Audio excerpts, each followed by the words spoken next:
I bought this camcorder just so I could talk to you. So I just wanted to tell you hi, and I love you, and I miss you. I'm very proud of you. My wife got the call at home, and they said Holley was missing. I mean, the Army's got a missing soldier. That's a big deal. We're now inside Fort Bragg. One of those soldiers goes missing. They would just jump into action. We didn't know if this is someone that had kidnapped Holley or killed Holley. That's 146. That was her apartment. We could tell, looking through the back window, that place had been burned. She was not in there. Several knives were missing from the knife block. Then, bizarrely, a second female soldier goes missing. Megan Tuma, she was supposed to go to work, and she didn't show up for work. Or they just missing? Did they succumb to foul play? Like, you just don't know. The mirror had a very large insignia drawn on it. That insignia was a zodiac sign. While there's this massive search for Holley, these mysterious letters come in From a person purporting to be reenacting the Zodiac murders. This could be the same killer.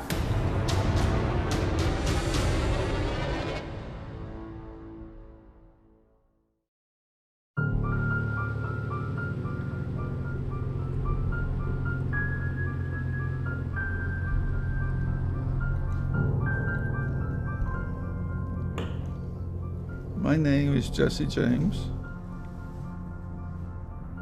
For 17 years, we have lived with the pain of losing our daughter, Holley. It's something that cannot be explained in words. Recently, I decided to write to the person responsible for taking Holley from us. I'm not sure why, and I'm not sure what I'm reaching for, but it just feels like I need to express my thoughts. Many, many people loved Holley, and you took her from all of us. I still have episodes of grief that I'm unable to control. Why did he choose Holley? I've decided to reach out and try to discover that.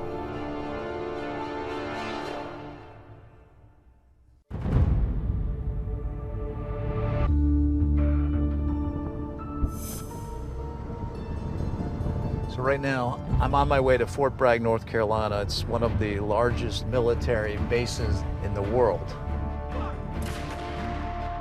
Some say that this base right here is America's first line of defense. I'm investigating a mysterious disappearance of an Army nurse. Her name is Second Lieutenant Holley Lynn James. When Holley fails to show up for her shift at Womack Army Medical Center, it causes concern because it's something totally out of character for any soldier. I was driving back to Fort Bragg from Iowa, and I received a text from a friend at work asking me when the last time I heard from Holley was. It was unusual. Holley was very dependable, and it's just, you know, being an Army officer, it was kind of unheard of to not show up for work. Her co-workers went to her apartment, and when they got there, they found that she wasn't there, and it had been set on fire. So they called the police. Pretty much as soon as Holley went missing, I heard about it. Our homicide team heard about it. It was very concerning. She had just sort of disappeared into thin air. This is the face of the missing Fort Bragg soldier. Has not been seen since Wednesday. Holley was driven by ambition, an unshakable work ethic, and felt a powerful call to serve her country. A lot of us are military in our family, and she wanted to go out and do something great. Holley's younger brother, Bo, a Marine himself, says that Holley had found her calling. As a nurse, were you pretty proud of her? Absolutely, yeah. They're absolutely lifesavers. She wanted to go to Iraq. I said, why would you want to go to Iraq, to the war zone? And she said, Dad, I just think I can help soldiers if I'm out there as a first responder in a war zone. I can do more good and help more soldiers. Although Holley never served in combat and was ultimately stationed in the U.S., she was going places, and by age 23 had become a second lieutenant in the United States Army.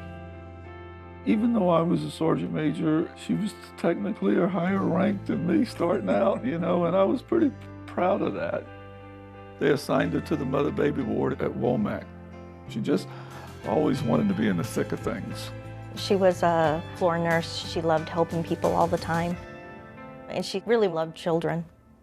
Actually, at the time, Holley was raising a couple of children on her own, born from a relationship with her ex-boyfriend from her hometown of Dubuque, Iowa.